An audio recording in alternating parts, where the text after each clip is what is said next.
Hai, Anda orang-orang baik dan hebat. Ketemu dengan saya lagi, Arianti Afian Rusid. Kali ini saya akan menjawab pertanyaan yang masuk. Apakah Danantara perlu go internasional? Jika iya, bagaimana mempersiapkan personelnya agar tidak digulung oleh pemain lain? Latar belakang pendidikan saya antara lain di bidang psikologi dan juga magister manajemen komunikasi, serta memiliki pengalaman kurang lebih 20 tahun di bidang HRD. Go internasional itu wajib bila Danantara mau returnnya 15% plus. Return sama dengan tingkat pengembalian keuntungan investasi per tahun.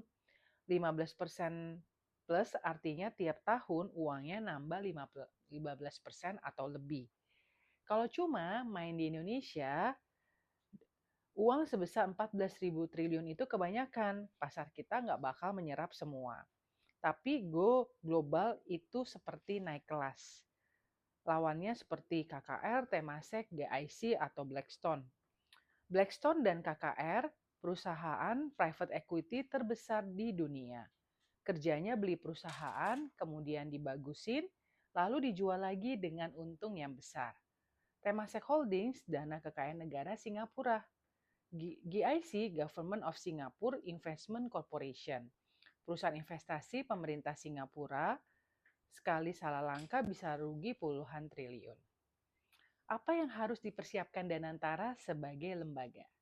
Ini 4 PR besarnya. Yang pertama, kredibilitas, yakni bagaimana nama baik di mata global. Investor luar negeri nggak mau duetan sama BUMN yang tanda kutip ruwet.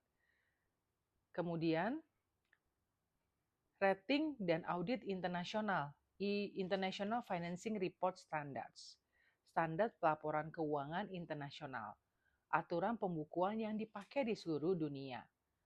Seperti oleh KP Big Four, ini kantor audit terbesar di dunia seperti Deloitte, PwC, KPMG, dan EY.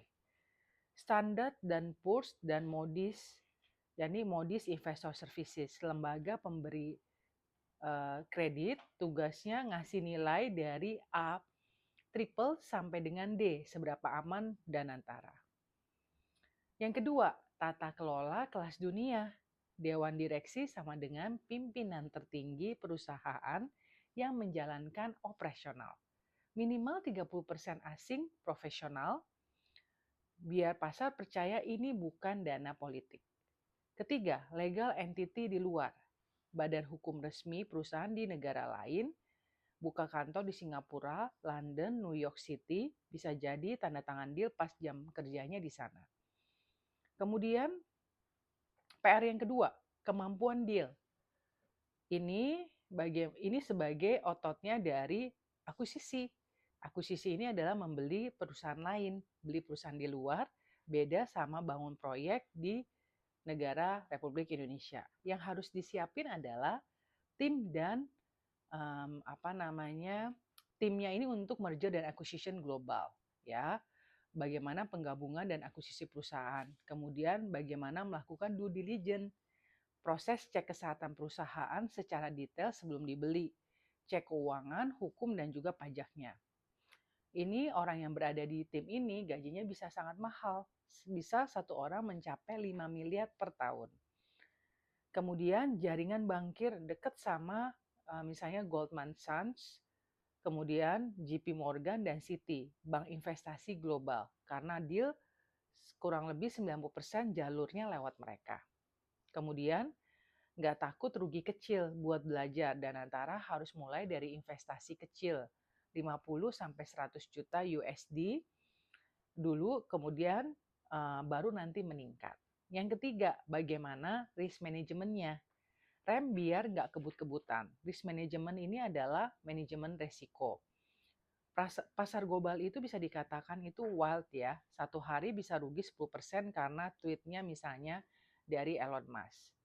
Jadi harus dilihat bagaimana aturan falasnya dan hedgingnya. Mata uang asingnya seperti USD, Euro, dan Yen, kemudian hedgingnya gimana untuk lindungi nilai. Cara ngunci kurs biar nggak rugi kalau dolar atau mata uang lainnya naik turun. Punya tim treasury, tim yang ngurus kas dan mata uang perusahaan. Kemudian batas resiko per negara, misalnya maksimal 10% di China, 10% di US. Biar kalau satu negara yang mengalami krisis nggak ikut jadi dying gitu ya atau mati. Kemudian juga harus dilihat compliance kelas dunianya gimana. Harus ngikutin misalnya Foreign Corrupt Practices Act, yakni FCPA. Kemudian UK Bribery Act, undang-undang anti penyuapan di Inggris. Karena kalau ketahuan nyogok udah jadi blacklistnya secara global. Yang keempat, bagaimana branding supaya bisa dipercaya. Branding itu adalah membangun citra merek. Dan antara harus punya narasi. Kami dana dari negara demokrasi terbesar misalnya keempat di dunia, fokus di transisi energi dan ekonomi digital. Biar investasi mau co-invest, artinya investasinya bareng Danantara. Poin berikutnya, poin B-nya adalah persiapan secara personal. Ini yang paling menentukan. Sistem bagus, tapi tanpa orang sama dengan jong. Ini 4 hal yang harus dikuasain oleh personal Danantara yang dibawa Go Internasional. Skill teknis, bahasa uangnya dunia. Jadi misalnya harus jago bikin model Excel biar ngitungnya valuasi, untuk ngitung valuasi perusahaan. Jadi financing modelnya harus level yang sangat sangat hebat lah ya gitu. Kemudian bagaimana cara misalnya leverage buyout, beli perusahaan pakai utang. Kemudian discounted cash flow-nya gimana, cara ngitung nilai perusahaan dari arus kas masa depan. Kemudian bahasa Inggrisnya juga bisnis, bukan hello, how are you, tapi bisa negosiasi, debat, dan presentasi 2 jam full English tanpa grogi. Kemudian paham hukum dan pajak global, misalnya tentang Delaware LLC, karena jenis perusahaan di negara bagian Delaware Amerika banyak dipakai perusahaan global.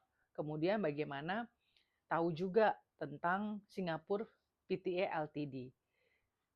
Tahu cara hindarin double tax, bayar pajak 2 kali di 2 negara. Kemudian yang kedua, harus memiliki mental dan budaya secara global. Nggak aku pakai gitu ya. Nggak sungkan atau segan. Di luar negeri nggak ada budaya sungkan. Kalau data jelek ya bilang jelek. Kalau datanya busuk ya ditolak di depan CEO-nya.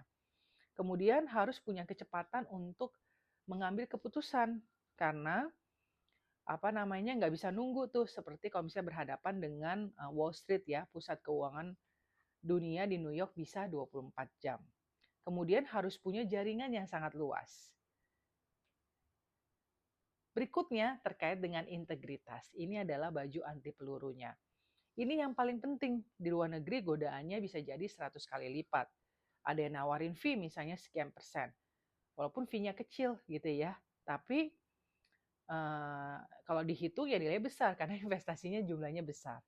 Kalau mentalnya nggak kuat ya udah kepleset. Makanya harus memiliki integritas yang sangat tinggi. Harus dilakukan background checking-nya, kemudian tes psikologi juga bisa dilakukan. Kemudian stamina. Kerja di dunia global itu bisa 80 jam per minggu pas lagi deal. Ya, jadi harus disiapkan tuh stamina secara fisik dan juga mental.